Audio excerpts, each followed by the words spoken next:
moonlight spilled over the mountain path, silver streaks cutting through the tree line.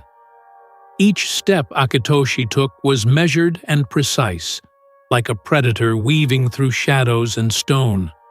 The scar across his cheek caught the pale light as his eyes swept the terrain, noting every branch, every rustle, every shift of the leaves. The path opened suddenly into a broad, flat plain bathed in cold silver glow. In its center stood two figures. One was a man in heavy black armor trimmed with gold, Oniryu, his presence silent, imposing, inevitable.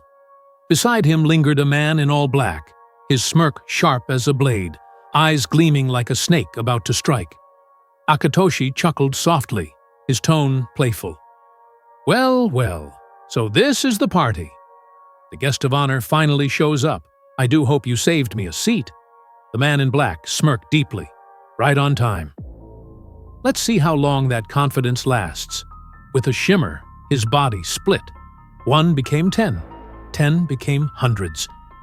The clearing rippled with movement as identical figures spread across the plain, each armed with kunai and shuriken.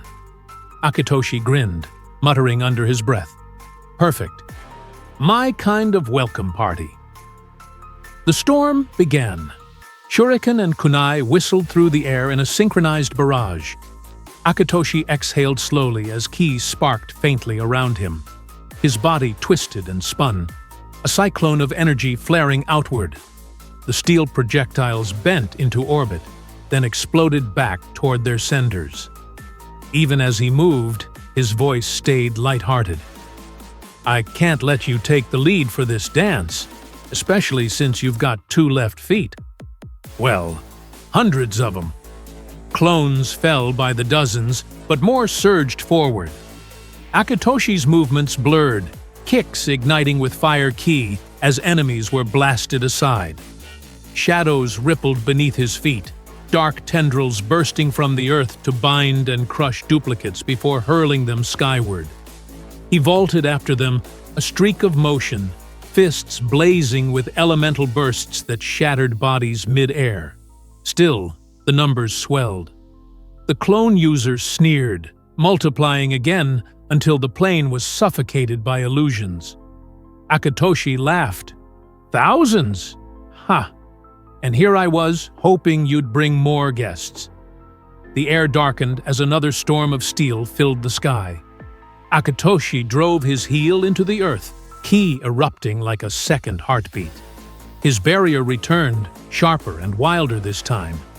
Fire and darkness spun into a raging tornado that tore the battlefield apart. The ground split, trees toppled, and boulders flung aside like toys.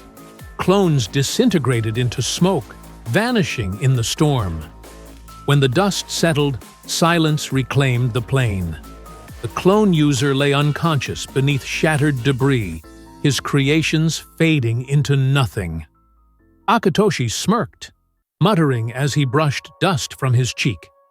"You're lucky I brought enough party favors for everyone." But the true threat had yet to move. From the sidelines, Oniryu stepped forward. Each footfall bent the air, his presence pressing against reality with invisible weight. The battlefield seemed to warp around him. Akitoshi turned, his grin sharpening as his stance lowered, Kai coiling tight along his frame. "So, the big boss decided he wants to dance. Glad you waited for the next song." Oniryu's voice rang calm and cold, like steel drawn from its sheath. "You handled the trivialities well, but the true storm begins now." The final bit of smoke drifted away, revealing 2 figures locked in inevitability. On one side stood Akitoshi, his fists wrapped in fire and darkness, a grin carved across his scarred face. On the other, the general, Oniryu, an aura of destruction radiating from him like a whisper of the end. Akitoshi tilted his head, his voice teasing. "All right, I heard you want to rebuild the world. Sounds ambitious. But tell me, why the seal? That little barrier we're all protecting with our lives?" Why risk a war over it? Oniryu's gaze was unblinking, his tone measured, deliberate. The seal is a cage, a lie dressed as protection. Humanity praises it as safety, but it is nothing more than a veil draped over rot. Look at what the world has become. Wars waged in the name of honor, yet spilling the blood of innocents. Empires built on bones, only to crumble under their own corruption. Justice is a game. Mercy is a mockery. And still, they pretend the world is worth preserving. A hush fell over the clearing. Moonlight glimmered across Oniryu's armor, the gold trim catching the glow like a warning. He leaned forward slightly, his words crisp and unwavering. I do not break the seal for chaos, nor for petty conquest. I break it because the world is sick, humanity is weak, and weakness is a contagion. Those who cling to comfort, to sentiment, to fear, they drag the strong down with them. I seek a crucible, a trial by fire, where only the capable endure. This is no cruelty. It is evolution itself. Akitoshi's grin faltered into something sharper. For a fleeting moment, the playful spark in his eyes dimmed. He felt the weight of Oniryu's conviction pressing against him, like walking into the teeth of a hurricane. Oniryu's tone sliced like a blade. Do not mistake me for a tyrant without cause. History is proof enough. Empires toppled by excess, nations destroyed by greed, cities razed by indecision. Humanity repeats its mistakes and dares to call it progress. I offer a new path, a world where strength is law, where those unwilling to rise are erased. The weak are not victims, they are lessons, footnotes, ghosts of a world that refused to evolve. Akitoshi's grin returned, though it carried a new edge, his posture tightening as Ki licked along his arms. His voice was playful, but his tone hinted at the predator beneath. Oh, I see. You're a kind of cosmic counselor. That's cool. I needed someone to talk to. My dad keeps nagging about training. I just had 2 babies, and here I am fighting some psycho in clean gold-trimmed armor.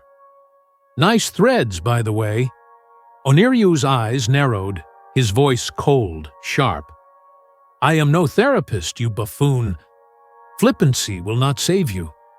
Humanity must be cleansed. Only those who rise above their weakness may endure. The rest, their extinction is inevitable. Even nature itself approves. Akitoshi tilted his head, smirk widening. That's one hell of a pitch. Pretty inspirational, if you ignore the genocide and moral bankruptcy part. But I'll give you this. At least you're consistent. Oniryu's tone cut like steel drawn against stone. Consistency is not cruelty. You cling to humor as a shield, but in the end, survival is power. All else is meaningless. Akitoshi raised an eyebrow, mock pondering. Meaningless, huh? Guess that's where we disagree. People, bonds, even weakness, there's meaning in all of it. But let's skip the debate club. I think it's time we settle this another way. Though I'll admit, I respect the honesty. Oniryu leaned back slightly, venom in his words. Respect is irrelevant. Only results matter. The seal will fall. Humanity will rise or vanish. Those who survive will thank me or curse me, both in equal measure. It is all necessary. Akitoshi dropped into a fighting stance, grin flickering into sharp focus. His voice was low, taut with anticipation. Necessary, huh? All right then. Let's see what drops I get from this boss. Oniryu's reply was venomous, his voice cold as forged steel. Take me for a game, and your file will be deleted. The moonlight seemed to turn colder, shadows stretching unnaturally long. The plain no longer felt like forest ground. It had become an arena. On one side stood wit, agility, and key-born ferocity. On the other, Iron conviction, cold philosophy, merciless strength. The stage was set. A clash of ideals and power. A battle of cosmic proportions was about to begin.